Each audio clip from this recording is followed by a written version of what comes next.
For Cypress-Medicine hat, followed by Dunvegan Central, please not late. This government is once again playing politics with infrastructure in Alberta. Some of our hospitals' basic safety requirements are being ignored in favour of friendly government projects. AHS has outlined for government an immediate need to upgrade the kitchen facility at the Calgary Foothills Hospital, which hasn't received any kitchen upgrades since the 1960s.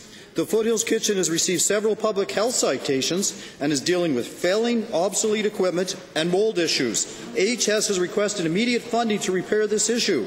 To the government, can you explain why this important issue has not been addressed?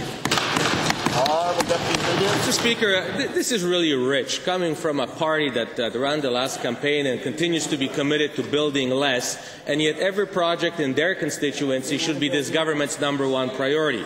Mr. Speaker, this government has committed to building Alberta, to building infrastructure, building it now, building it in a manner that is well thought out, and addressing as many of these infrastructure issues as we possibly can, not politically like they would have us, and we will not diminish our infrastructure budget that they will have us do, but we will continue to invest in a methodical, rational, needs-based manner.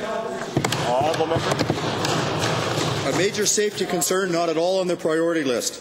Given that your government has ignored similar requests and deficiencies from facilities in Wainwright, Daysland, Fort McMurray and Bonnyville, and given that it's likely this request to upgrade the Foothills Medical Centre kitchen is going to suffer a similar fate, can you please explain how your government decides which projects are approved and which projects are not approved? Well, Mr. Speaker, as I've said before in this House, our list is on our website of all the projects that we're doing, including the 30 that we announced last week, Mr. Speaker. They're already up and on the website. And so our 3-year plan is there for all to see, Mr. Speaker. You know, whether the opposition, one day they want us to spend more money, the other day they want us to spend less, we're building the right infrastructure in the right places at the right time, Mr. Speaker. Honourable member.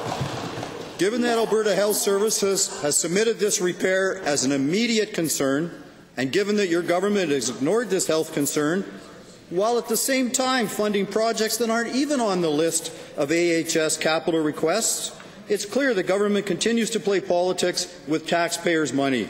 When will this government release a prioritized project list for all Albertans to see? Well, Mr. Speaker, I don't know how many times I have to say it. It's on the website. I work with my colleagues in education and in health. They have budgeted for maintenance and ongoing staff and ongoing infrastructure challenges, and they build the priority that the highest needs are built, and they have the money to do that in their budgets, Mr. Speaker.